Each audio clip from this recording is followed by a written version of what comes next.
Hey, good evening, everyone. Good evening. Today we're getting a chain rule, which is 3 form. I spent the entire class on chain rule. So I wanted to see if anybody had any questions about anything earlier. And don't worry, I know it's like, what, I gave you a night to do 3 sections now? But you know, don't worry if like even Monday or Tuesday you still have questions on the 3-1 or 3-2 or 3-3. I'll be glad to do it at the end of class. I didn't expect everyone to knock out 3 sections one night. But the reason I do, you know, 3-1, 3-2, 3-3, okay, that's not that bad. It's 3-4 is the chain rule, that's the key section. The last rule for differentiation. You got quotient rule, power rule, product rule. I wouldn't list constant rule because that's easy, it's just a constant in front, right? So let me do them again. Quotient rule, product rule, power rule, and then there's this chain rule, that's the key one. So we'll spend the whole class on it. But any questions? 3-1, 3-2, 3-2, any weird problem? No? Anything? Well, please feel free to ask me at the end of class. I'll make sure to leave some time. Maybe I wanted to go over something from that. Chain rule, what is this for? I think before we write it, we should just see why is it needed. Why chain rule? Why? Why is there another rule? I thought we covered everything. Why is there something called chain rule? Well, let's start out with this.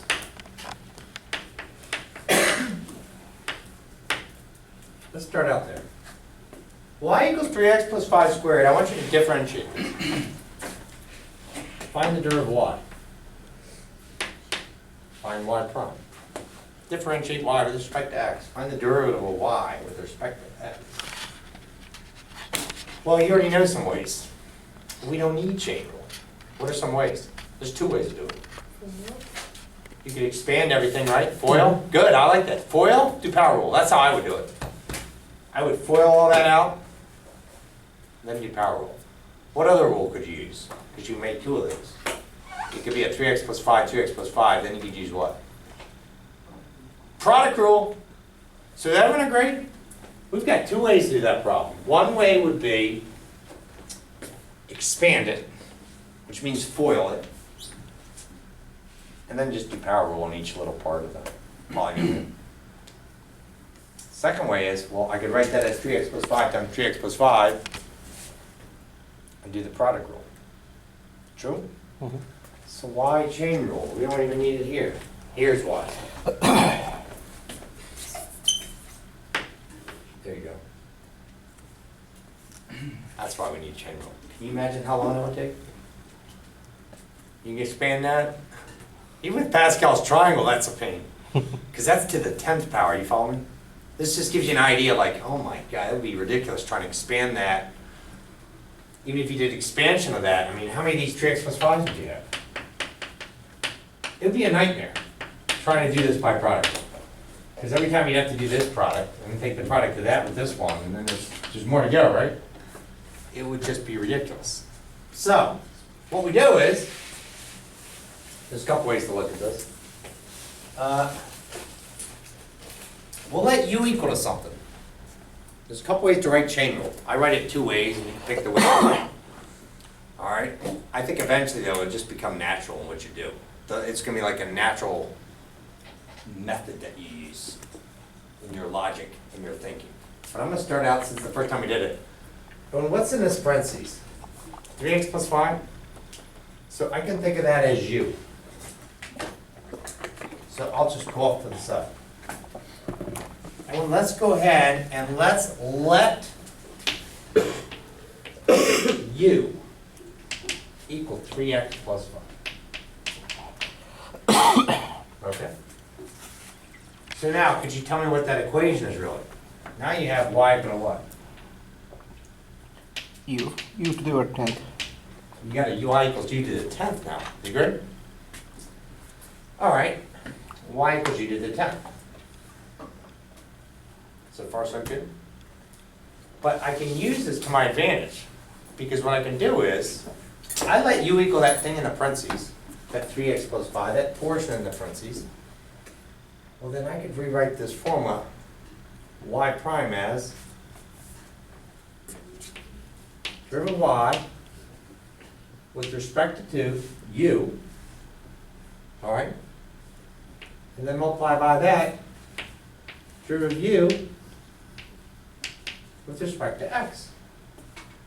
I want you to look at this. So this is chain rule. Because dy du times du dx would be the same as y prime, which is what? dy dx. Dy dx. So this is one way to look at chain rule. Because that problem would have been nasty trying to do it by product rule or do it by expanding the thing. So I'm saying what I can do is I can always say this dy dx can equal derivative of y with respect to u multiply to derivative of u with respect to what? X. X. And it's called chain rule. But I eventually will write this another way, and I think a lot of you are going to prefer it the other way. I mean, it's all, but that's one way to see chain rule. That's the one way it can be written. dy dx is equal to dy du times du dx, right? So all we got to do is get the derivative of y with respect to u. See, we always did dy dx, didn't we? So I'm just going to put something here. I'm going to put something here, and I'll have my answer. Well, what does this mean? Let's communicate this clearly. This says the derivative of the letter y with respect to what letter? U. So go over here. Where do you have y equal to an equation with the u?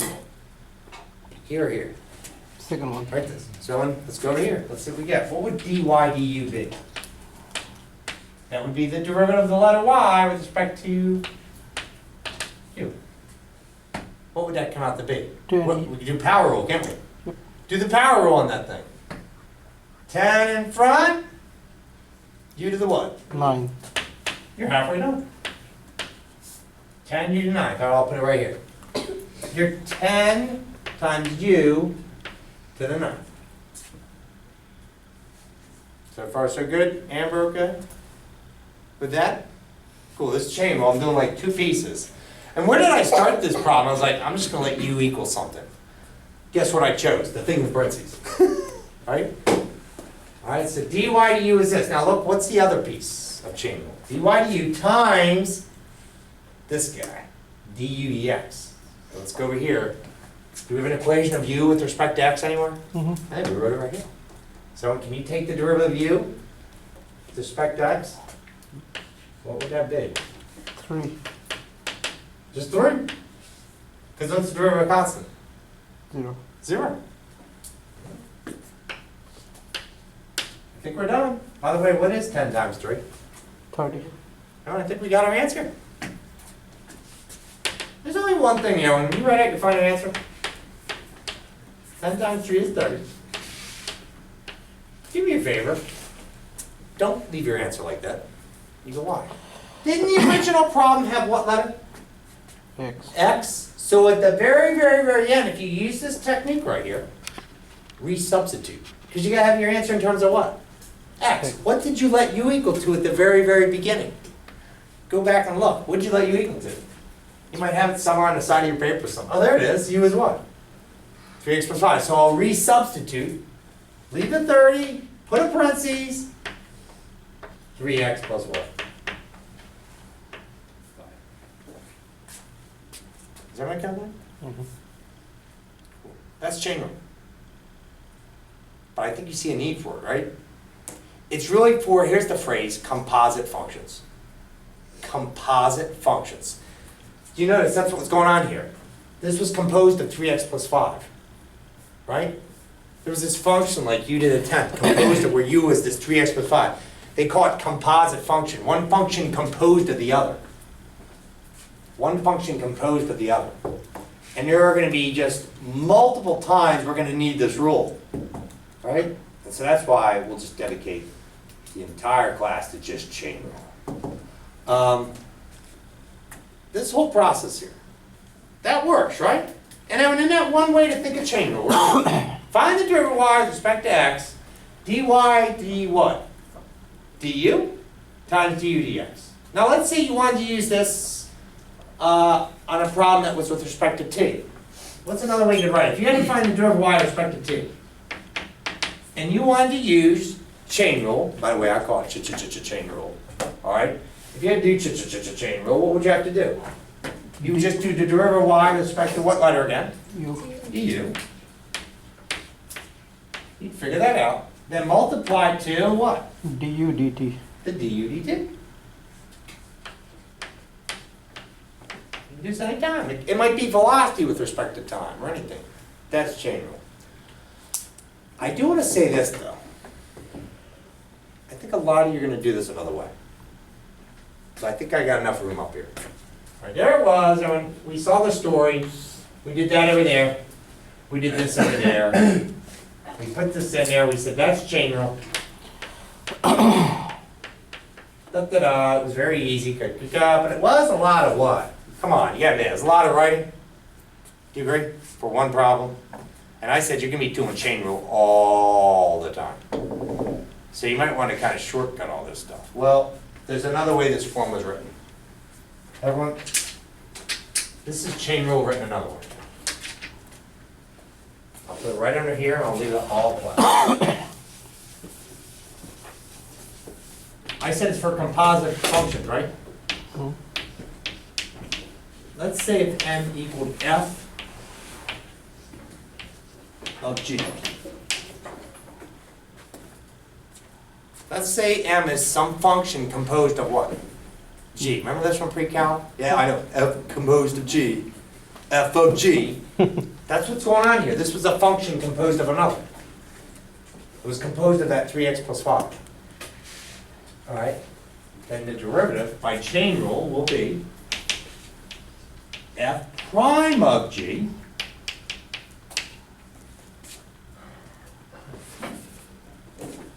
multiply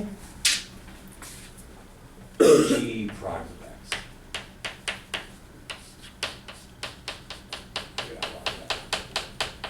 It's called the chain. We call that the chain. So that's how you could differentiate a composite function. This is another way to do chain rule, but I think a lot of you will think this way. I think you'll do every problem in this format. You have some function composed of g. By chain rule, m will equal f prime of g times whatever g was differentiated. Show that using the 3x plus 5. You bet. And then I say we do a bunch more too. She's right, Ellen. She goes, definitely do it with this one. And I just have a feeling, just from teaching Calc 1, Calc 2, Calc 3 for so many years, and I watch students, I'm being honest here, Josephine, I rarely see students writing all this stuff out for one problem. This is what I see. It's quick. You'll notice why. It's not like you had to separate and do a what? Let u equals, right? Y equal this. But this makes sense, doesn't it? This does make sense. This is really what chain rule is all about. Most students do this. So I'm going to do it. Remember, this was all this right here. All right, but it worked.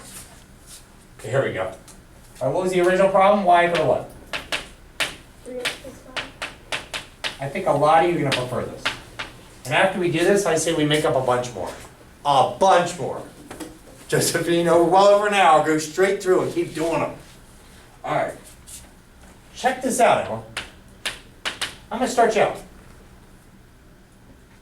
If this was just an x, couldn't you just do power rule? X to the 10th. Well, that's what I want you to do. Would you please do that? Please just knock out power rule. Just treat this 3x plus 5 just like it was an x. What would happen? Where would the 10 go? I think of this just as just an x. In the front. 10 would go in front. This whole thing would just decrease by what? 1. 1. So I'm going to do that so far. But do you notice I left parentheses? Josephine, so far so good? All right. So 10 in front, decreased his power by 1. 10 times something to the 9. I'm going to put my g of x back in. You go, well, what did I call g in this problem? I'm going to call g that 3x plus 5. A lot of times, Josephine, g is the thing in the parentheses. Okay? So I did this. Look, I hid this, thinking it's just like an x. Right? 10 in front, decrease it by 1. But now what am I going to do? I'm going to replace and put my g back in. So what goes here? So isn't this funny? Isn't this just like power rule? Isn't this just like power rule? You have a question? Quick question, when you keep saying G, do you mean G or do you mean G of X? They both mean the same thing. Isn't that cool? G of X is G. Like, see this? Y is f of X. And we can call it Y, or we can call it f of X, or we can call it f. Or when we did derivatives, Josephine, we did derivatives. I could call this Y, I could also call it f of X. I can call this Y prime, but I also can call it f prime, and I also can call it f prime of X. So, to answer your question, Josephine, G is the same as G of X. So this is that right there. Everyone, what did I perform so far? So far, this is what I performed. F prime of G. So make a note of that. This is what I performed so far. I perform F prime of G. Cool. What's missing now? Inner derivative. And I'll be honest, a lot of times people leave answers like this. Even in Calc 2. There's something missing. Chain rule is going to be fast. Good job. That was just F prime of G. That's all we did. We did F prime. Look, we took the derivative of F, which is Y, right? We took the derivative of it, and then we stuck G back in. But what's missing? Ah, chain rule. I got to multiply the what? The chain. What's the chain? G prime of X. And what's the derivative of this G prime of X? There's your G. What's the derivative of 3x plus 5? 3. Times. Most of you are going to think this way. It's a lot quicker. You do F prime of G, right? That means you got to put your G back in, and then you multiply the chain. But unfortunately, I'll keep emphasizing this. Students sometimes forget to multiply the what? The chain. So never forget that chain, okay? It's the G prime. And do we get the same answer? Is this the same answer as before? What do y'all think? What's 10 times this 3? 30. Same result. But Josephine, hit that G prime, maybe even write it in a different color. Over here off to the side, because we don't want to miss the what? That chain. And you're right. G prime of X, same thing as G prime. G of X, the same thing as just what letter? G. I'm doing F of a G. Is that what I got there? All right, let's do like 50 more of these. I encourage you to try it this way though. Right? Can you tell it was left right? It was just like doing power rule, and then in the end I just multiplied it what? 3. Do y'all see that? It was just like doing power rule. It just at the end I looked inside the parentheses and I go, what's the derivative of 3x plus 5? And it was a what? 3. That's chain rule. Chain rule is not that bad. It's just we got to make sense of it, all right? So this is the most popular way. Josephine? Do you ever have to distribute the 30 to 3x plus 5? Distribute it? Yeah. That would be 9 3x plus 5. Can you imagine how long it would take to expand that? Oh, yeah. You know how long it would just take for this. Square's not that bad, right? FOIL? Even that takes a little while. The Pascal's triangle you mentioned would be a little helpful, but my goodness, no. No, you're good. You're good. Let's try another one. If I say try it that way, okay? Well, I should leave this up here so you can compare it. In case you're getting lost, you're like, what is this now?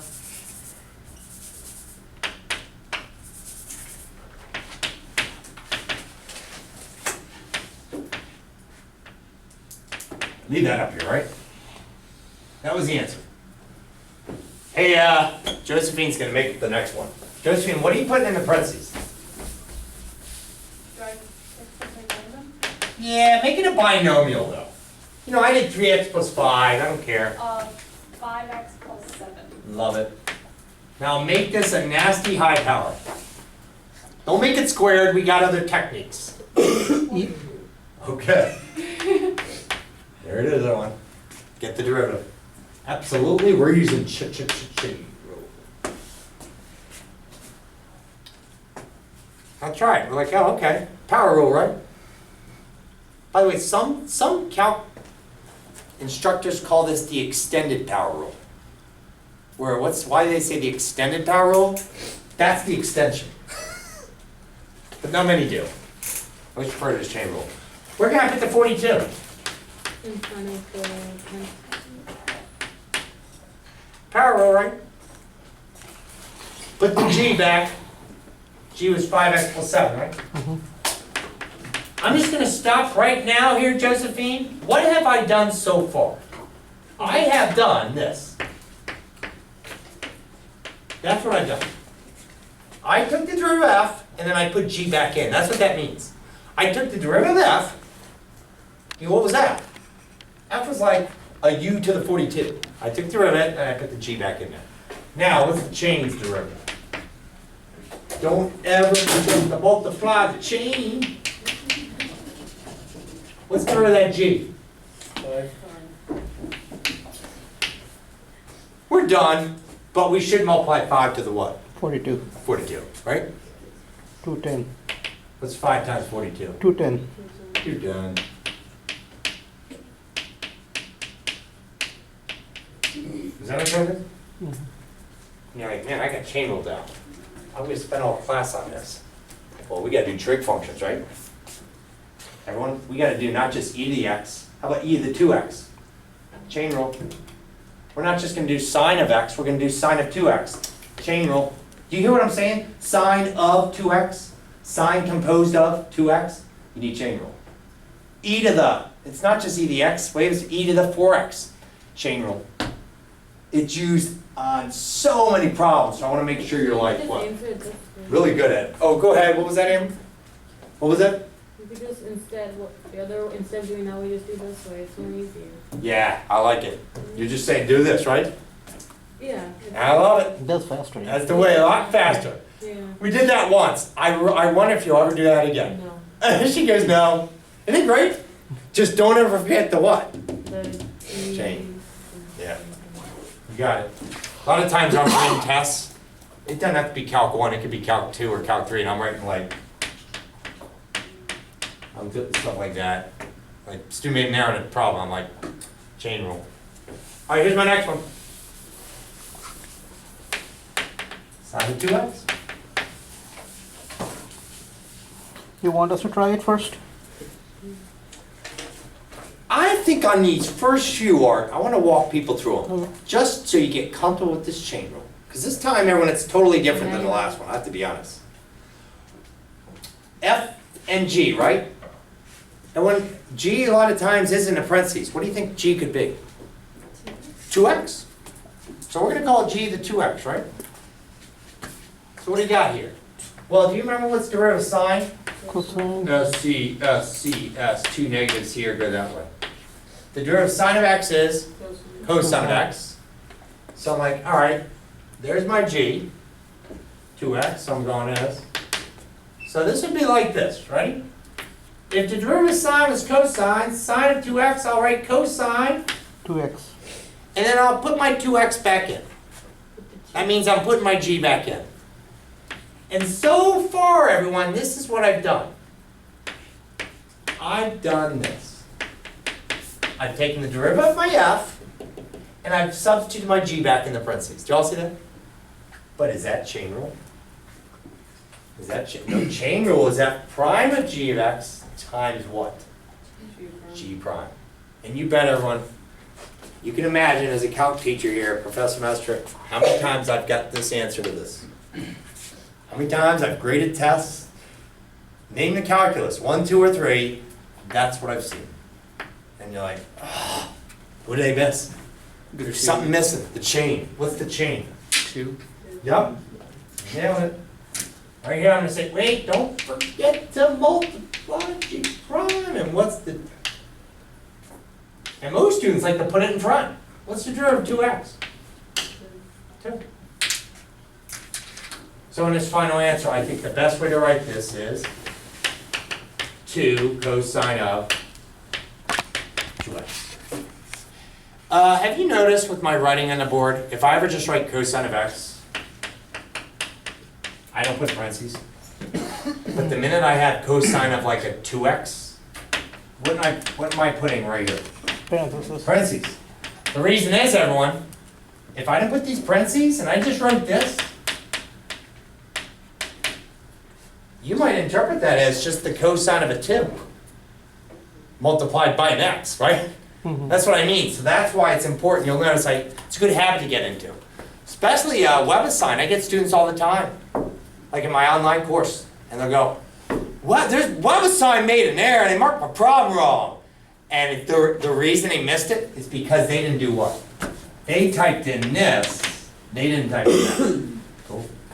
I got one question. Sure. Do you need to remember the double identity like 2 cos A, 2 sin A, those kind of formulas? I think it helps. It'll help. I think you can get through my entire course without the double angle identities. So in the church sheets I gave you, somewhere on there I have something called double angle identities. I'll just write them down real quick. Sine of 2x is equal to 2 sine x cosine x. And there's one for cosine 2x. Art, do you know that one? 2 cos square A cos square x minus sin square x. Good job, man. I mean, these are identities, trig identities. This question was, man, you know this. I'll be honest, I think you can get through my course. I think you can get through this Calc 1 course.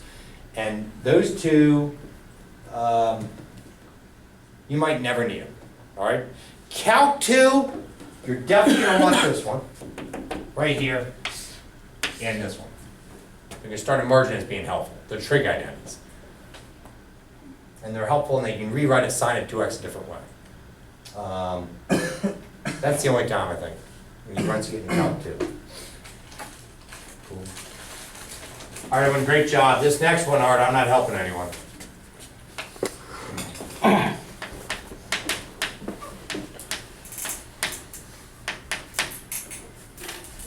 Differentiate. You know, and by the end of class, I think we'll do 50 of these. I'm serious. I've already done like 4 or so. You'll get faster. We'll just start going boom, boom, boom. You'll start thinking of problems. Try that one, Josephine. See what you did.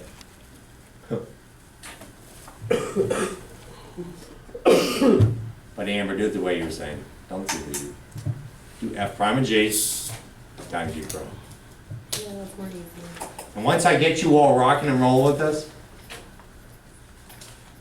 then let's look at things that just get a really, really what? Ugly. So right now, I'm making sure you're good on trig form. Once I think you've got all trig down, then I think I'll do radicals. And then I'll do E. And then after that, I'll stick a couple trig functions together. There you go. Hey, what do y'all get? -5 cosine. No, sine. This You all agree?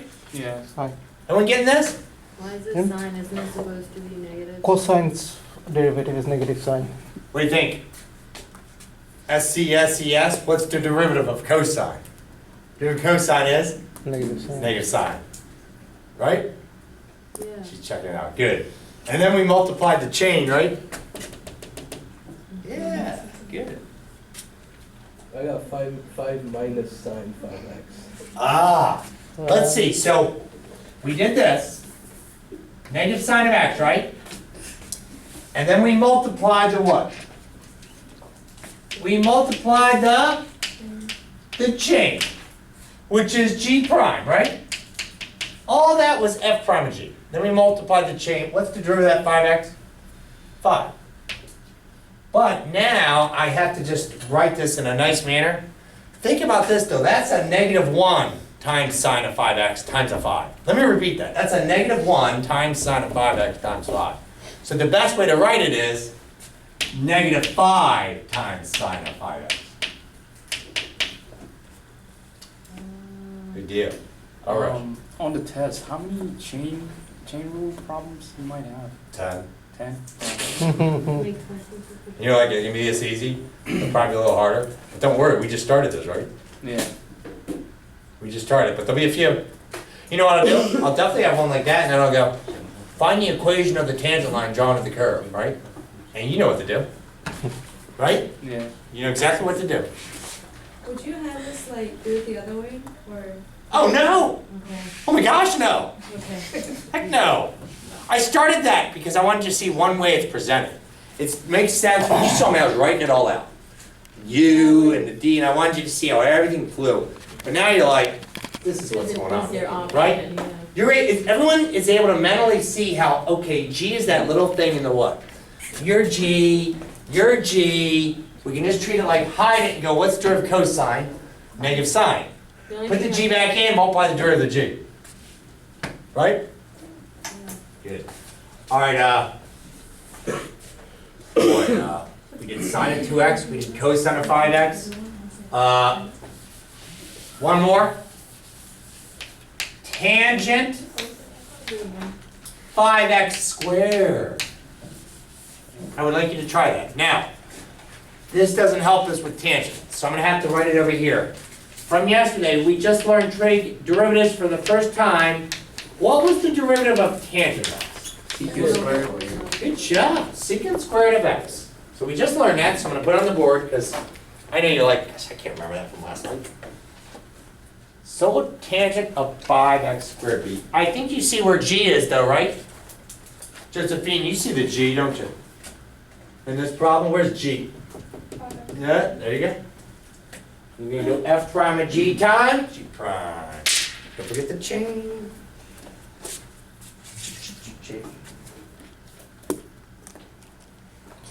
Before you leave today, I'll give you a sheet that has chain rule on there. Let me see how many I wrote on here. If you just want extra practice on chain rule.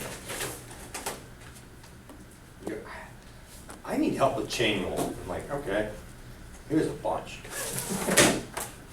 So I'll pass these out before you leave. You can notice these photocopies don't look so great. Because this was a document, everyone, that I scanned from another one before. I used to have it on a hard drive. The hard drive crashed. I didn't have it backed up. So I was like, daggone. But I had some old papers, you know, like in the garage of this stuff. By the time you scan it, a piece of paper, it doesn't look so great. But on the back side, the front side just gives, you know, the whole idea of what chain rule is. But I got at least, you know, just a bunch of problems to practice. Your chain rule is necessary. All right, let's do a find x tangent. 5 secant squared x parentheses. Secant squared, 5x put 5x in, square. that's f prime of g. But at the end of f prime of g, chain rule, you gotta multiply the what? G prime. Secant squared of 5x squared. What is g prime? 10x. 10x. Now, what's a good way to write this? It's always good to put the coefficient and like the letter x before that trig function. What's a good way to write Oh, that? you did the power rule inside the parentheses, and then you get the. So I'm just gonna write it as 10 times x times what? Secant squared of 5x. 5x squared. Am I okay with that? Yeah, you just did the power rule inside the parentheses. That's right. Okay. There you go. When I did this, you're like, you did the power rule of that thing. You're like, the thing in the parentheses, which we refer to as g of x. And feel free to say it that way, the thing in the parentheses. That's exactly what it is. A lot of times it's there, isn't it? Yeah. Sometimes, though, everyone, it's not in the parentheses.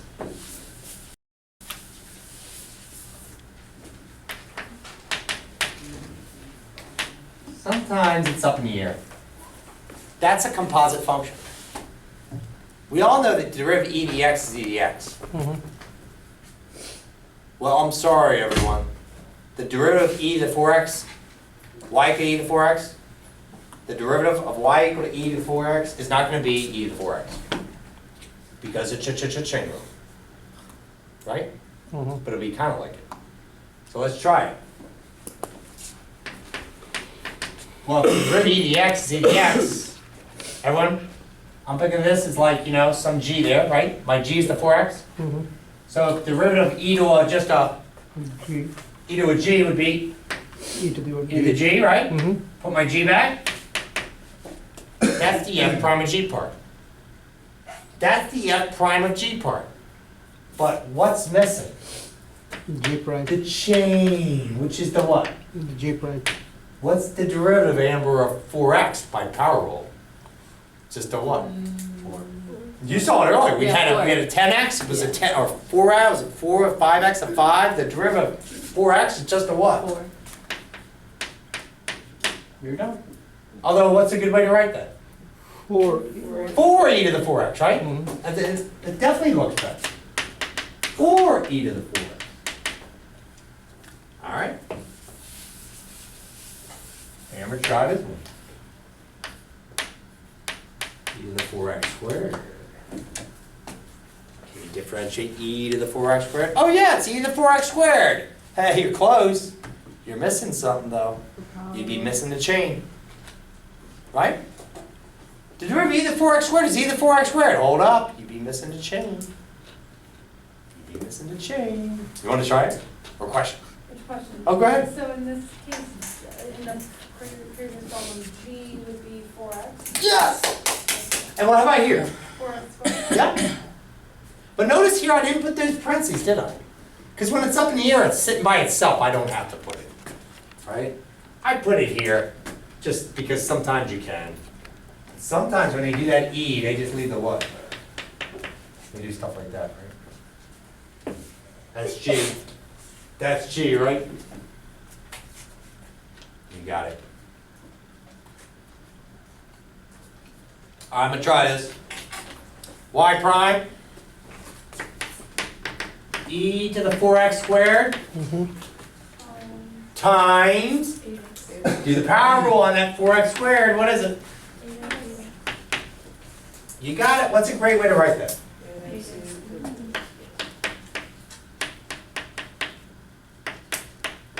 Remember that, Kevin? Okay. I like it. I think you got e's down. And sines and cosines and tangents. Before we try to do like multiple stuff. Try this next one.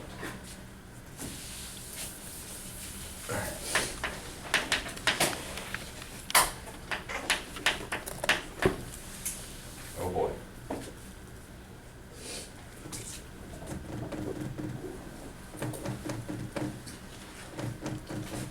Oh boy. This freaks us out, doesn't it? And when we need chain rule. That's not just the square root of x, it's the square root of what? Just listen to my language when I say this to myself. That's the square root of 4x minus 3. Square root of, function composed of, right? Fraction. That's the square root of 4x minus 3. You bet your g is going to be the 4x minus what? 3, right? Now I think the best way to look at this before we start is, didn't you say we did power rule on these things? How did we do that, guy? We said that was x to what power? So I think a lot of you are going to look at this as what? 4x minus 3 to the... 1/2. Give it a shot. Would you give it a shot? You know, do your power rule. Half in front. You do have to decrease it by what, though? 1, and then multiply the chain. What's the chain going to be? Just a 4? Yeah, that's easy. But try it.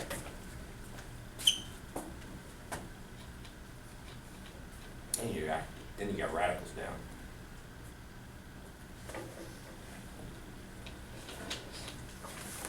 I'll catch up.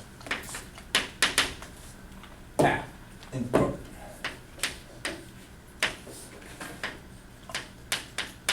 Decrease it by 1.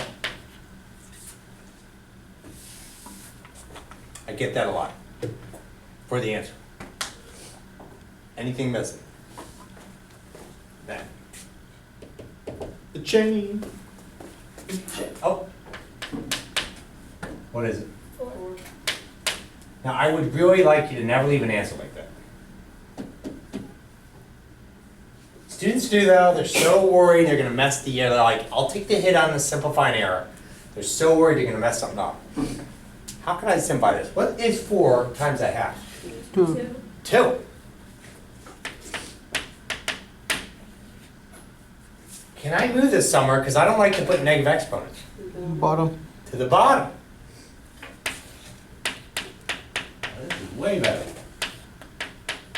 Yes, you can leave radicals of these expressions to the bottom, yes.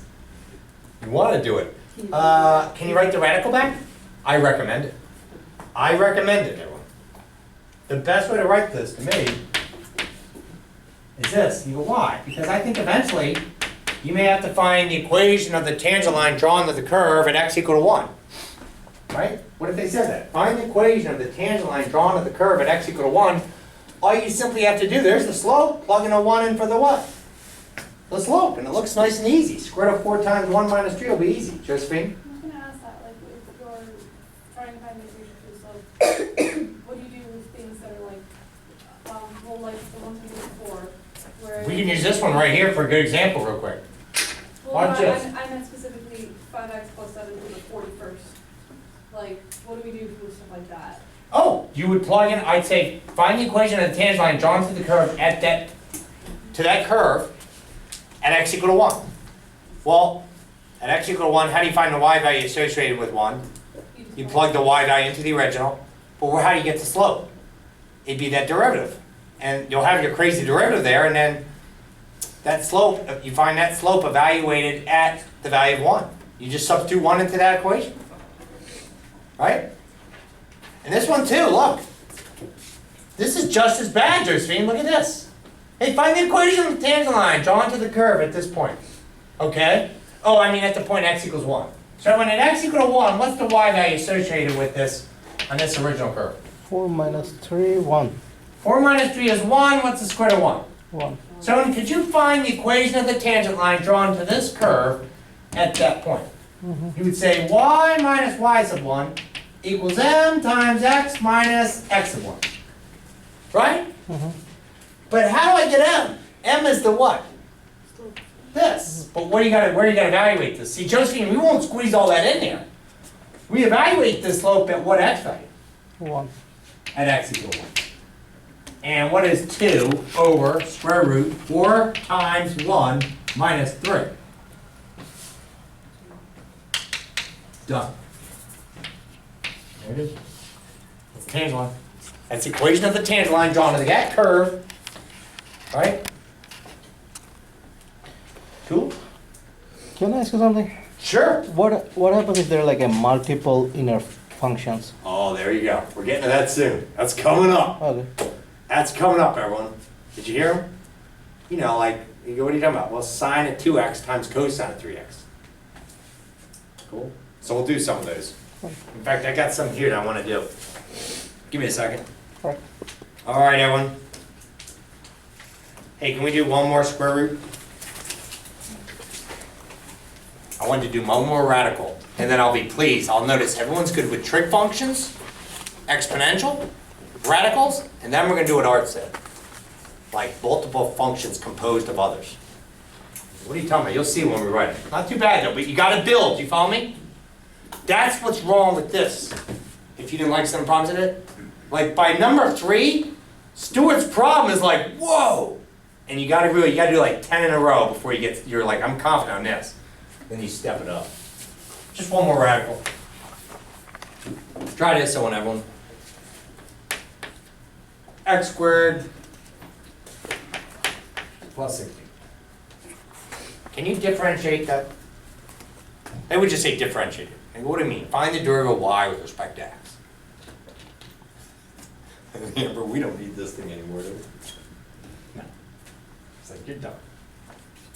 They write it 2 ways.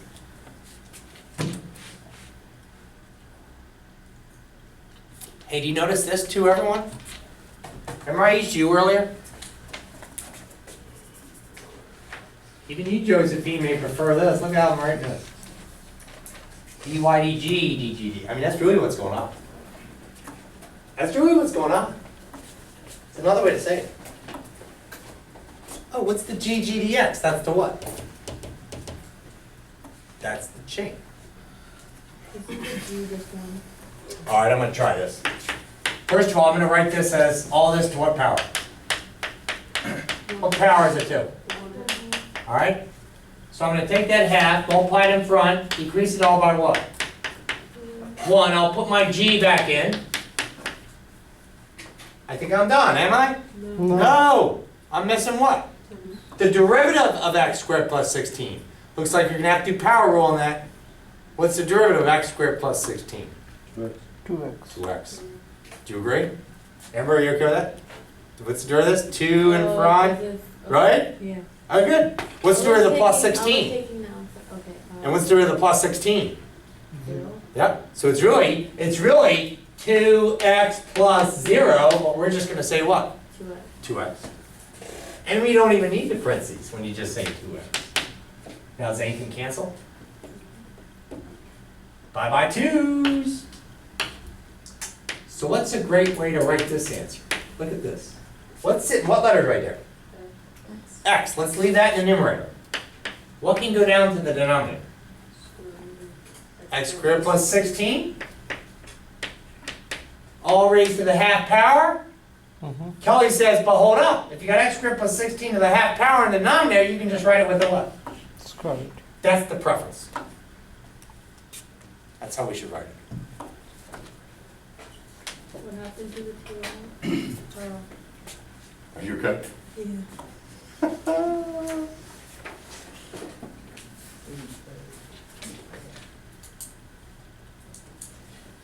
All right, I'm almost there. Okay, cool. Which is good, no.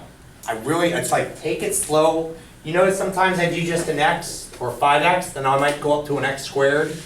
And Amber, you're always thinking power rule, right? All right, try this.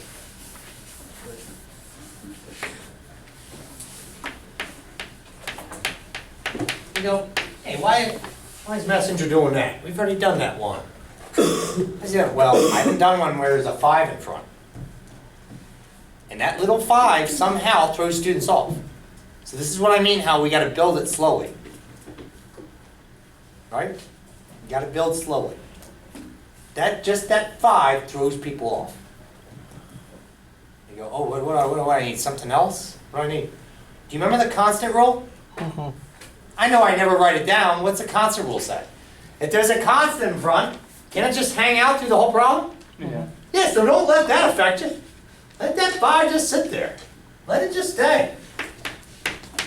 5. Now what's this derivative of this guy? Negative sign. Now remember you accidentally did 5 minus before?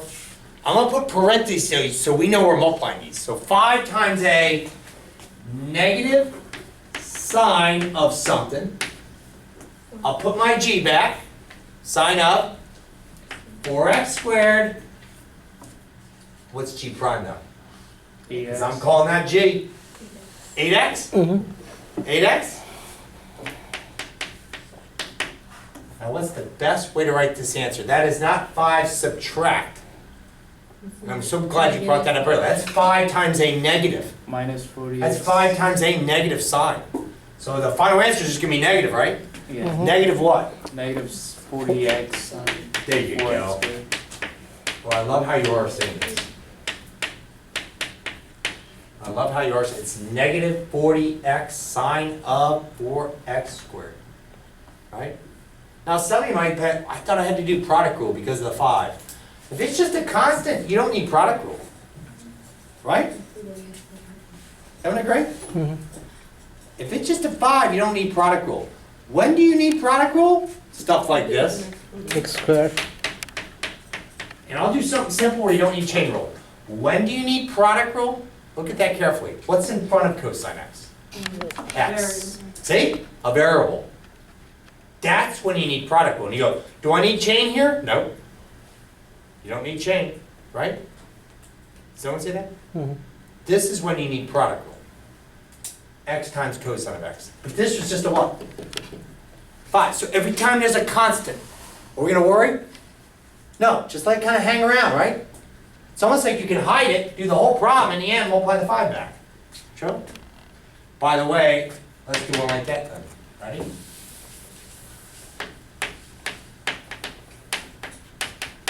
All right, now we're starting to build. See, this is the first time, everyone, I've taken chain rule and put some other variable in front of it. Okay, what do you got? Oh, the sine of 2x, but now there's an x in front. So here's my question. Someone's going to know this answer. Where do I begin? What's the overriding rule I should start with? Product. Product rule. That's what I'm gonna do. When I'm looking at this problem, everyone,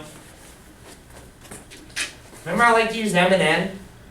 I'm like, okay, you're M, and this whole thing right here, you can tell it's a composite function, I'll just call that N. But you might call it M times N composed of O. N is composed of another part, right? But we don't need to make it too complicated, we get it. And when I'm gonna write out product rule, but I'm starting with what rule? Product rule. Because what was in front of the sign of what? An X, do you follow me? So here we go, product rule. M times N prime plus In. N times N prime. If you hate M and N's, you can use F and G, but some of you say first times the root of the second plus second times the root of the first. Well, 3 of these are gonna be real easy. One of those 4 pieces, I wanna make sure you do fine. 3 of these things are real easy. Let's start with, watch. What's M? That's easy. What is M? X. Oh, that's easy. Okay? And prime, that's the hard part. All right, plus, I'll come back to that. But I'm coming back to this. That's the hard part. There's a plus. What's N? That's easy. What's N? Look at it. What's N? Sine of 2x. That's easy. It's just a sine of 2x. M prime is easy. 1. What's the derivative of x? 1. 1. I'll put it even. You don't have to write it, but I'll write it. Times a what? Times a 1. That's the hard part.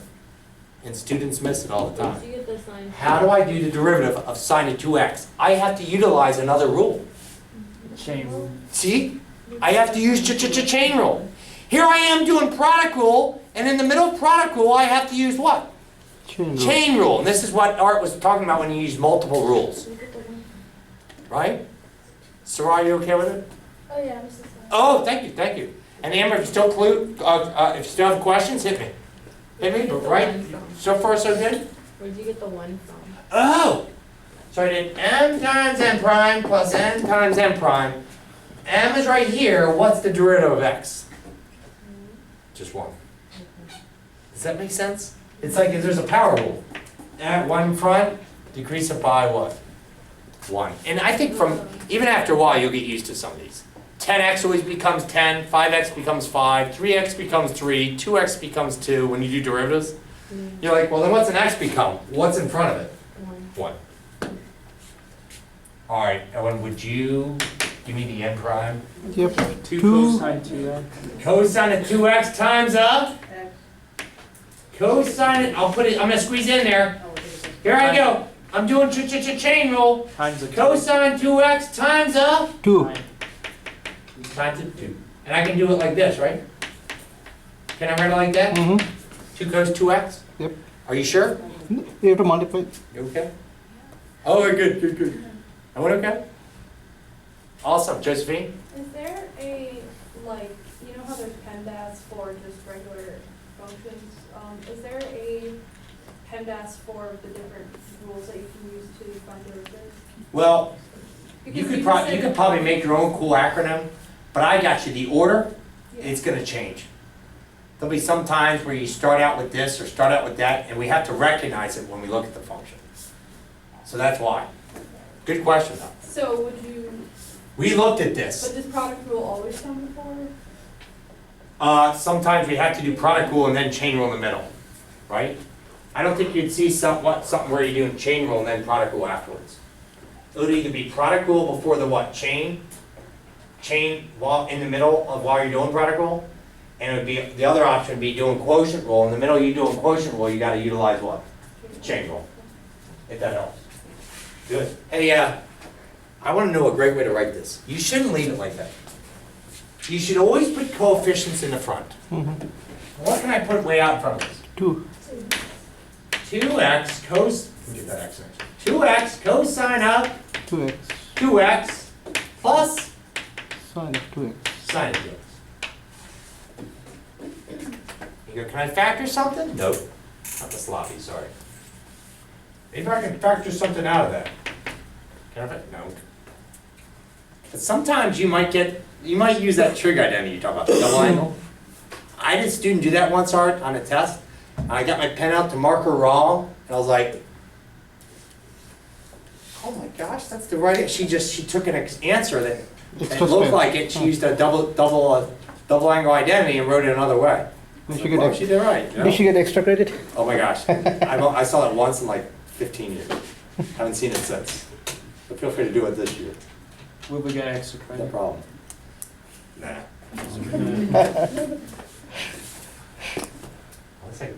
If I can create one, that's pretty good, I'll let you know. Okay. So, and great job with that one. Hey, try this one. All right. This one usually gets some discussion going. So Josephine, we said you could do what? I mean, sometimes you could be doing product rule, in the middle of product rule, you gotta use the what? Chain rule. Or sometimes you might be doing quotient rule, in the middle of quotient rule, you might have to do the what? Chain rule. Well, how about this guy? All right, sine of 8x, right? You all see the chain rule already? Mm-hmm.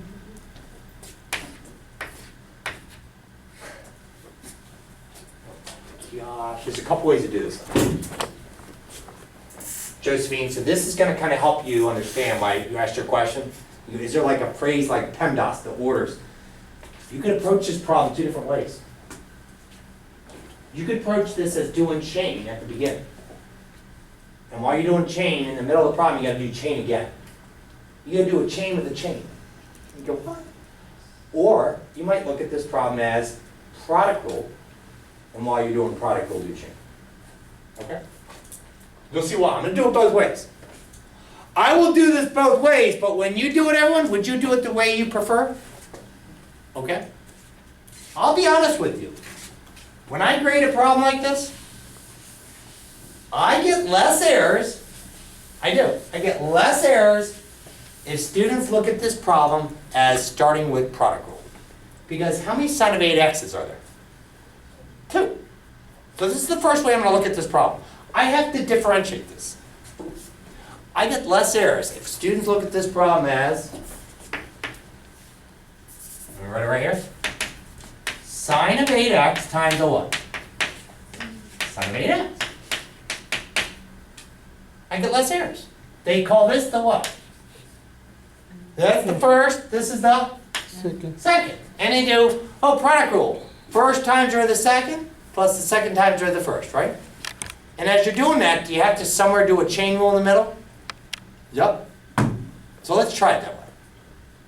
Let's try it this way. I get less errors. If you think of a problem like this.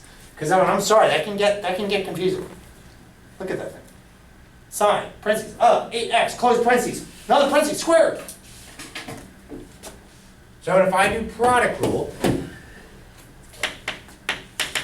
m times n prime plus n times n prime, right? Mm-hmm. Okay, what's m? Sine of 8x.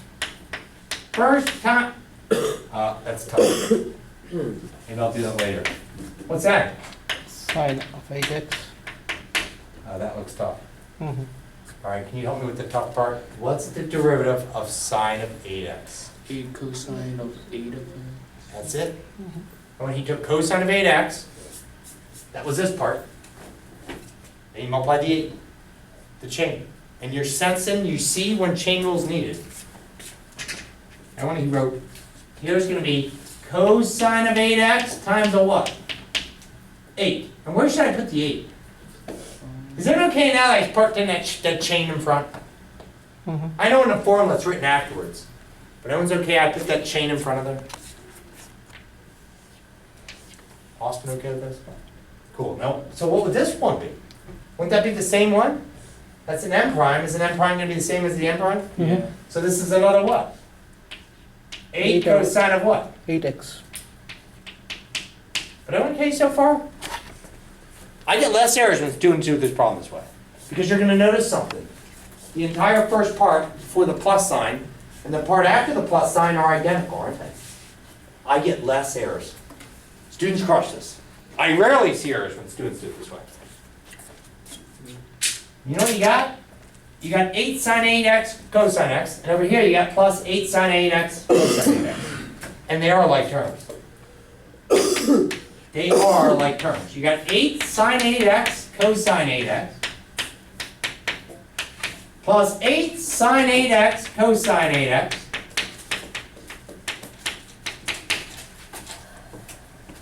they're like terms. How many sine 8x cosine 8x's do you have? 2, 8 plus 8 is? 16.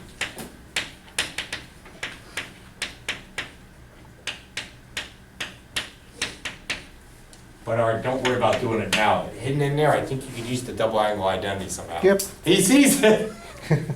That's where it would be, Belraj. Try to get that extra credit. Do you see it? So Hidden in when there. when you added them together, you wouldn't have a 2, right? Because of the cosine? That's right. Okay. That's right. I've got 8 of these. You're like, these are just 2 of these. You could have just said that. Hey, I'm gonna have 2 of these, so 2 times 8, making it what? 16. Yeah, So it will be like 8 sine A sine B, right? that's right. Oh. That's it. Is everyone okay with that? Now, once everyone has this copy, we're gonna look at it the other way. I get some errors that way. They think they got it. It's faster. It's faster, I think. I started this problem with what rule? Product. Product rule. And Amber, were you okay with this? Look at it. Everything good? Even those n primes? Yeah. I was like, oh yeah, I have to do the chain rule, right? I get less errors that way. But what if I started this problem as what? Move the 2 in front, right? Power rule? Yeah. Yeah, exactly. You're like, I can do that. And that is totally fine. Please do it that way. But I do want to point out, I get more errors when students try it what? That way. I'll talk about it, okay? Sarah, good. I have one more question. So when you did that method, and so you combine 8 plus 8 is 16, I got that one right. Okay. But then when you combine sine 8x with sine 8x cosine 8x, right, with both of them, would that end up with square, like sine 8x cosine 8x? I love it. It's a great question, and it wouldn't. We can treat these like gigantic x's. They're just like terms. Isn't that funny? It's like this whole funny thing, this sine 8x cosine x. You can think of it as just a giant like apple. It's like I got 8 of these apples plus 8 of these apples. And you can say I get 16 of these apples. You don't do anything, you don't multiply it or anything like that. They had to be identical though for us to add them together, and they were totally identical. Okay. Yeah. Which would happen every time in a problem like this. Because you got a but. And so each time the m prime will equal the n prime. That's what's great about it, isn't it? Mhm. Good deal. With this one, would you be able to do the chain rule within the parentheses with the square? That's what we're about to do. Oh, That's where we're going. But I do want to point out, I get more errors that way, but please feel free to do it. It's the beauty of math, right? You can do mathematics different what? Different ways. The beauty of math. And I will get for my final answer what? 16 sine of 8x times what? Cosine x. Well, let's do it. Because there are people in this room who are going to prefer this. They're going to, oh, that was a lot easier. You know? But I do. When I grade, when I see someone try, I'm like, he tried to do it the fast way and he missed something. I'll show you what kind of answers you get. First, so let's start out. Ready? We're doing it this fast way. All right. Where can I move that to? In front. Front. And look at this. Big parentheses, decrease it by what? 1. 1. And then over here, I'm going to multiply g prime right here, right? Mm-hmm. Y'all follow me? I'm just going to put g in here. G's going to go here. And then g prime will go here. Does everyone agree? Mm-hmm. So tell me, what's g? Sine of what? 8x. Sine of 8x. So you okay if I put sine of 8x in there? Yep. All right. Josephine, I want to make sure you're comfortable with that. Look, 2 in front, decrease all this by 1, I put my g back. and the 2 in front was taking it out. Yep, power rule. So far so good? Make sure she's got it. So now everyone, I have to do g prime. So what's the derivative of all that? Cosine. Can you do it? What's the derivative of sine of 8x? 8 cosine. And you're like, of 8. oh, that involves chain rule. Here you are, you and I are doing chain rule, now we gotta do another trick. So right here, I have to take the derivative of sine of 8x. What's the derivative of all that? Cosine Eight of cosine of x. Now I'm asking you, did we get the same answer? Yes. Look it over. They're the same. Did we get the same answer? Mm-hmm. 2 times sine of 8x, all to the first power, times, now I'm gonna multiply the chain, g prime, what's the derivative of this? And 8 cosine of 8x. And this final answer becomes, 2 times 8 is? 16.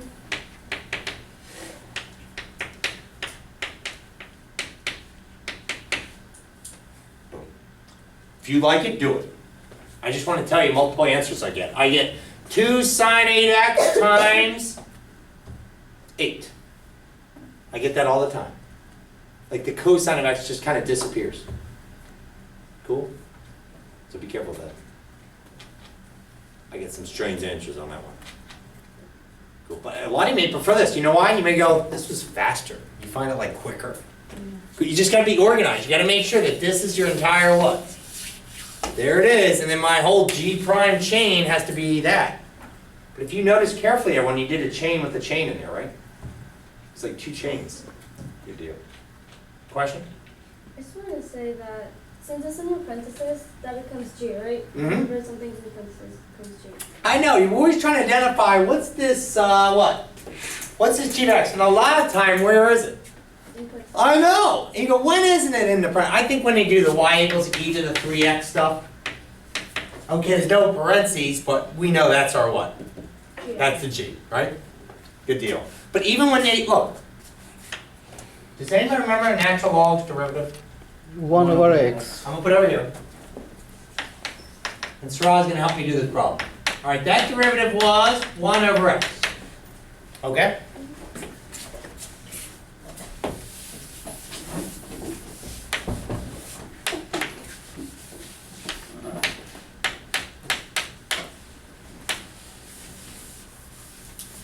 Let's try this.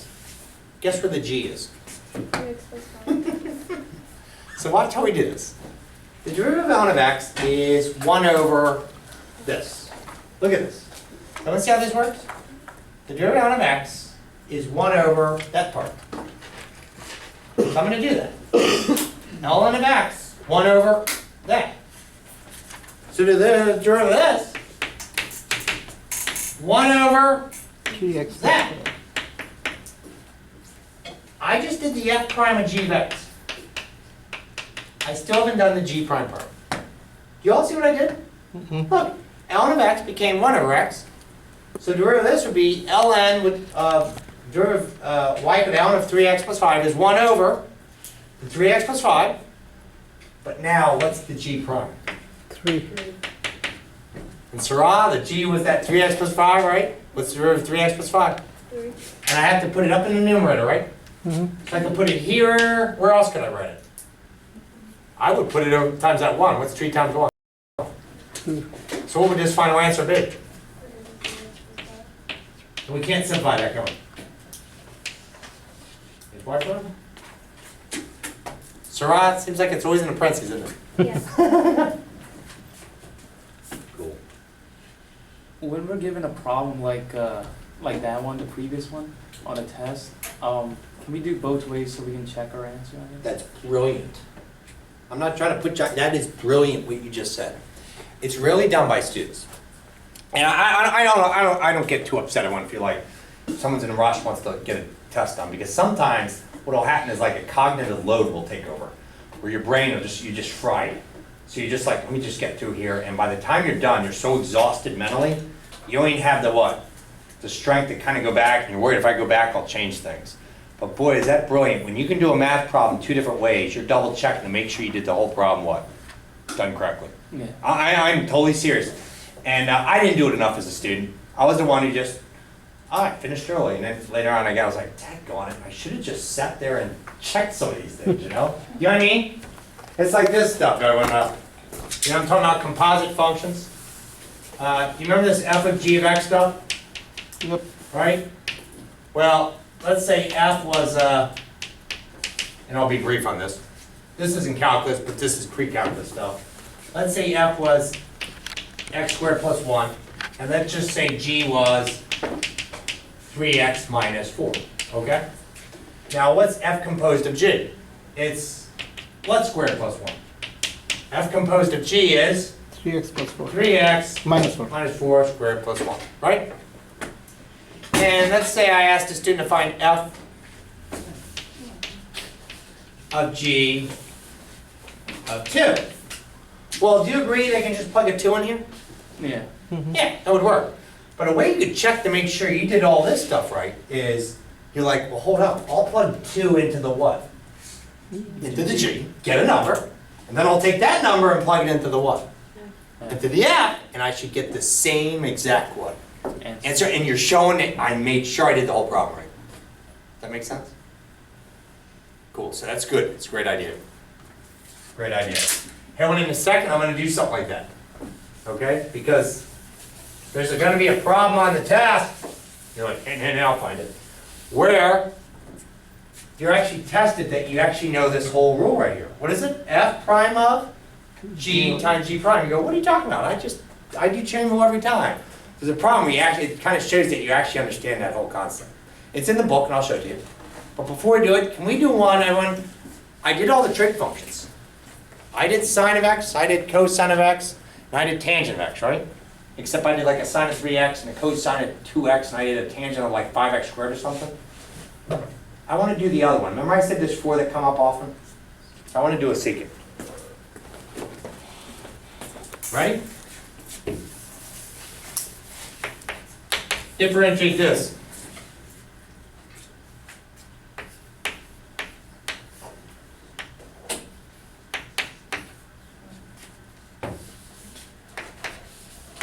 And I thought I'd add it to another guy.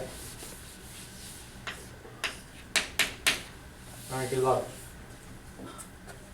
Well, hold up. Let me put it up here because we just covered this yesterday. We just covered this. Derivative of tangent of x with secant squared of x. What's the derivative of secant of x? Remember? Secant x, tangent x. It had 2 of them next to each other. Oh, secant of Secant x, Secant of x, tangent x. Go red, very good. Secant of x. Tangent of x. Anyone see that? There are 2 more, but they just don't come up as often. I'll put them on the board if anyone wants to practice them. The other 2 don't come up nearly as often as these 4. Now look what I have. I got y equal to secant of x 5x plus tangent of 8x. I just want you to differentiate this function. Well, do you agree I can do that one separately? Right? And then do this one separately? That'll be my answer? The only way I guess I can add them together is if I solve some kind of like terms. There might not be any though. And these might be nothing you can factor or anything. We'll just leave the answer like that, okay? This is the one we haven't done yet. So the derivative of secant was secant tan. So I need this derivative. Okay, no problem. Done. That was easy. Oh wait, I'm missing 5. This is the interesting discussion, Amber. People start wondering, do I have to put 2 5s down? Yeah, they're all running, Sarah. They're like, oh, what am I going to do, a 5 for each? No, if that's the derivative of secant, all I'm missing right now is 1 solo g prime. Do you follow me? Because this was the original what letter? That was my g, right? Someone follow this? Look, there's your g.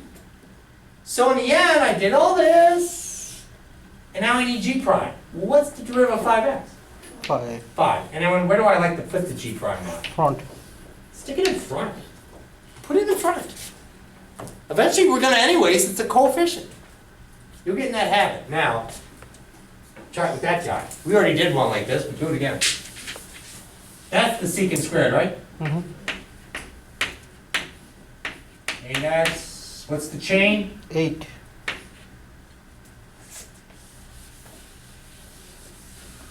I would leave the answer like this because we can't factor anything, can we? I mean, that's the best. Hey, look at it. Maybe if you had both of them were secant 5x, you might factor it, but you can leave it like that. Right? Is that okay with that? All right, this is on page.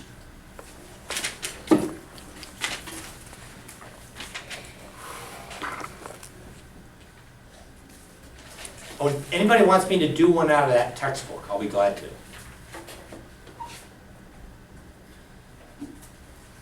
This is page 206.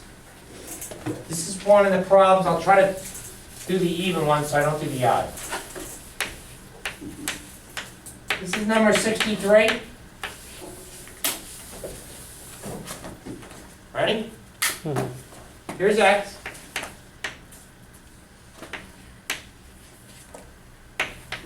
What the heck is this problem for? Everyone, this is to make sure you understand this rule.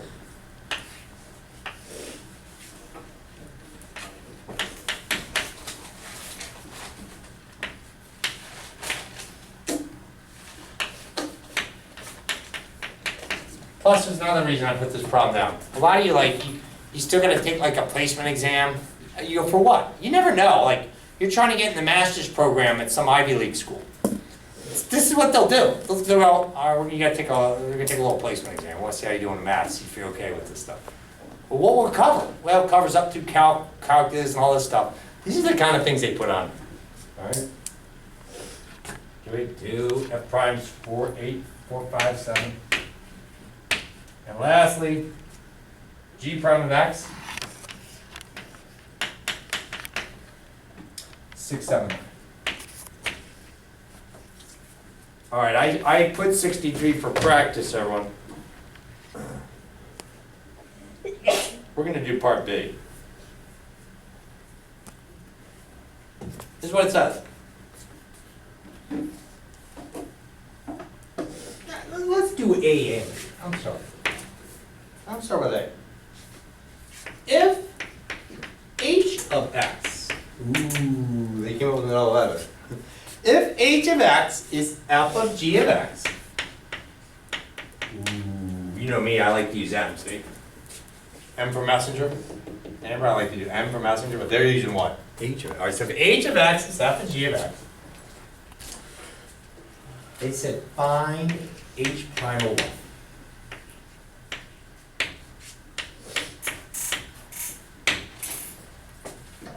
All right, if h of x equals f of g of x, I need a parenthesis there.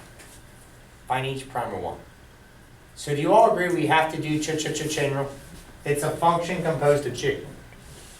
Well, I'm telling you, if the student didn't know this right here, they're not going to get it right. We have to write all that out. Would you help me write it all out? Yep. Let's write it all out. What is h prime of x equal to? F First prime. step, h prime of x is equal to, let's write this.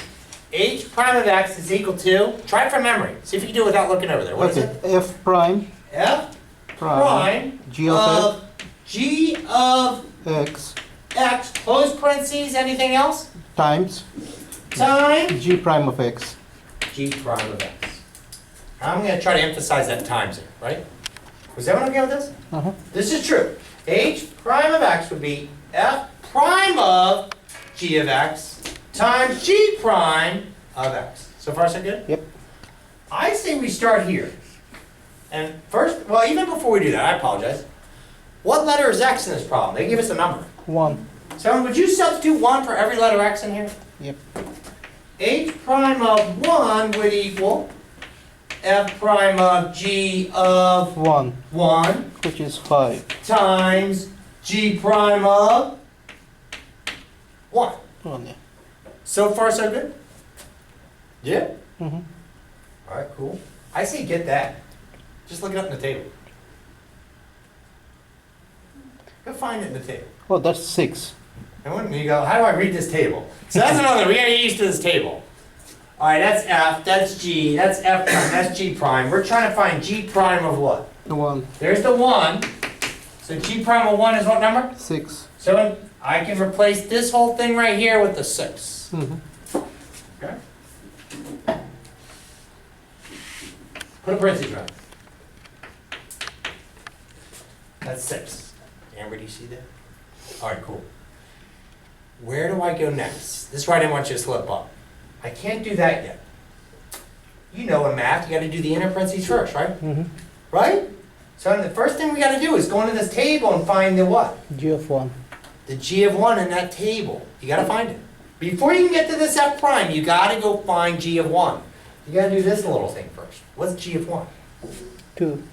Good, there's G, there's 1, 2. Alright, so parentheses, Mm-hmm. F, dash. Right, sir, look, I've got the F, I got the dash, I got the parentheses, I got the parentheses. I'm grabbing this out of the table, and G of 1 is a what? 2? 2. Now I got that. Remember, I already took care of this part. So for my last step, read this. You need F prime of 2. Is it in the table? Yep. It's, you see, you look it up here, like, here's the F prime column. F prime of 2 is a what? 5. So what is the final answer? This whole thing is a 5, right? Mm-hmm. Times 6 gives you an answer of what? Yeah? Is everyone okay with that? This is a Facebook math. Do you follow me though? Well, you gotta take our placement exam. Well, what's it covered up to? Up to calculus 1. And then you're like, okay, I'm paying, and then they throw things like this on there. You know, they do a little multiple choice. The answer is A, 20, B, 30, C, 40. D, you right? See, put on there. Was everyone okay with that? Cool, were you okay? Did you put something like this? Yeah. You know why? It's the one thing, you know why? I like stuff like this? Because it's showing, as students demonstrating to me, I know they can apply chain rule in different situations. They're showing to me they actually know the actual what? The actual rule.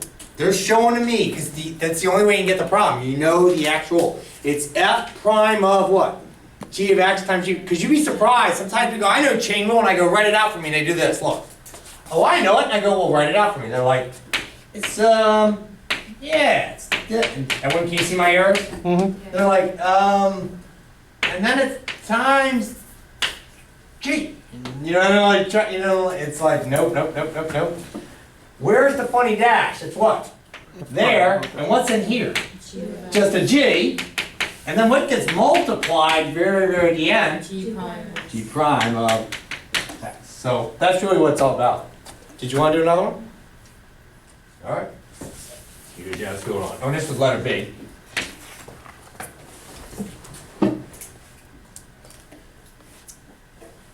Ooh, if H is G of F.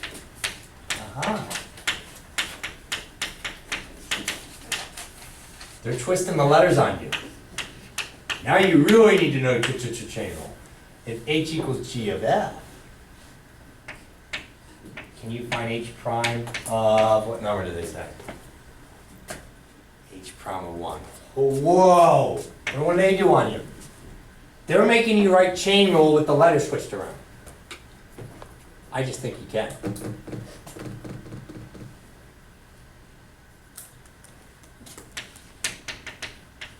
I hope I don't get mixed up here, right? Because I'm so used to F prime of what? G. I'm now going to have to think of what? G prime of F. And Amber, then my chain will be the F prime, right? See how they write this? Okay. So let me start out. Can you read H prime of X to me, everyone? Yep. G prime f of x All right. And, times f prime x. boom. There it is, backwards, right? See it? G prime of F times F prime. Austin, okay? Oh, cool. Now, what number do I put in? 1 to 1. Jamie, G prime of F of 1 times F prime of 1. F prime of 1. I'll move this out of the way. No, let's go, let's go. Are you sure? Yeah, I'm You cool. sure? Yeah, yeah. I can read it. We're almost done, everyone. We just got to grab this from the table. What's F prime of 1 on the table? 4. That's a 4. Do you remember I have to do that first? What's F of 1? 3. So look, 3 in here. G with the prime still there, right? Mm-hmm. Take that slow through there. And then what's G prime of 3? 9. G prime of 3 is a 9. 9 times the 4. 36. Wham. It's not as bad as you think. You just need, you do it once or twice, you get used to it.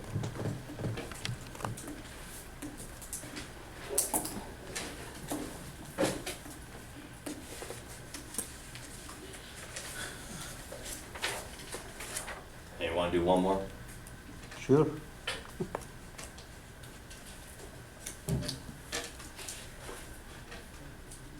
You know, when I haven't done an equation of the tangent line in a second. We'll do 2 more, we'll be done. Let's do one more, like, typical derivative, like, I'll think of something that's kind of weird. We've done some trigs, we've done some LNs, E's, up there. And another radical. And then let's do one where we're gonna find the equation of a tangent line, okay? Let's see how you do, ready? Here's my first one.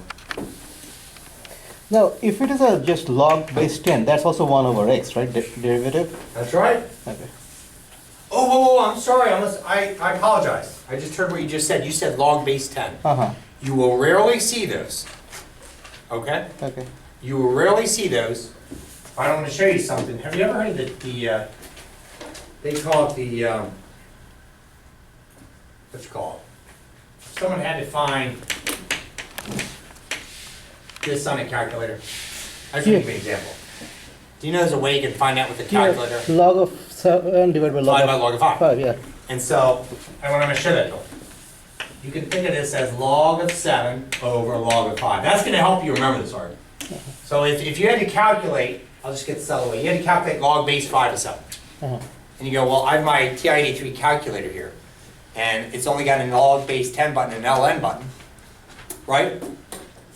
I can write it like this and type it on my calculator like this. These have base 10s. Uh-huh. I didn't know if you knew this, Art, which is kind of cool. This is also equal to the ratio Log 7. ln of 7 over ln of 5, Yep. Uh-huh. right? So, if log base 5 of 7 is log 7 over log of 5, and you and I had to find, like, let's say they had a function like this. Log base 10 of 2x plus 3. And you had to find a derivative. Everyone, you don't have to copy this unless you want to. Because log base 10s do not come up often. You get a ton of LNs, the log base 10s do not come out that often. But if you're curious, feel free to write this. To do this, I want to use that, so you want to rewrite this with LNs. Gotcha. So see if you can do it. And what's the way I can write this in terms of LNs? So ln That's 2x, equal to ln of 2x plus 3, 2x plus 3 divided by the constant natural log of what number? 10. So the bottom line is this, if this helps you out. If you ever have the differential of log base 10, Uh-huh. just divide by the ln of the 10 and do the ln of 2x plus 3. Got, is that ln, cool? ln of 10 is 1, right? Oh no, ln of e is 1, E is 1, okay. right? L Ln of 10 is irrational. irrational. It's some goofy, long number. He's got the TI-83 right there. But Raj, what's ln of 10 off that thing? Hit a natural log of 10. It's some irrational number. No, I was thinking if it is like log base 10 of 10, then it's 1. 2.30, right? So that's what you have to do. You just simply divide by that. Every time. So every time you do a log base 10 derivative, do the natural log derivative, and then also divide by what? Natural. ln of 10. 10, okay, gotcha. That cool? Yep. You won't see many of those, I don't even know if you'll see one. I might have signed one just to make sure people know. All right, give this one a shot. 1 plus 8 e to the 2x. Whoa. Can you differentiate that? Yep. And then after this, I'll do a tangent one. We'll crash out of here early. Sound good? So 2 more. Try that one. What do you think, Josephine? All that to what power? Oh, and here's another one, Sarah. I didn't have any parentheses there. Look, there's no Where's the parentheses? What's the G? Oh, 2x. No, the 1 over It's 1 more. It's more. It's everything under the what? square root. It's everything under the radical. I know, right? Yeah, I got it. But see, now we've built up to this point where this stuff under the radical is pretty big, huh? So first, I'm going to think all this to the what?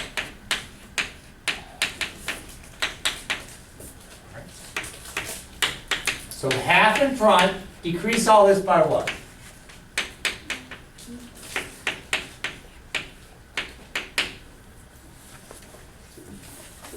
And so where's the G?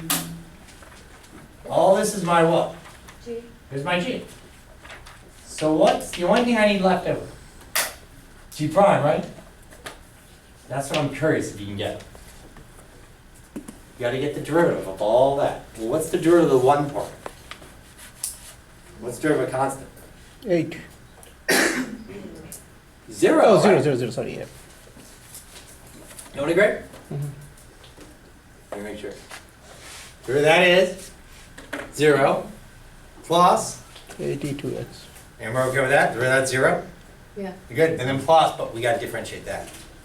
Well, do I need a product rule in here? No. What do y'all think? Josephine, do I need a product rule in here when I'm doing G prime? No, because what's in front of e to the 2x? It's not an x, it's just a what? Constant. 8, it's a constant.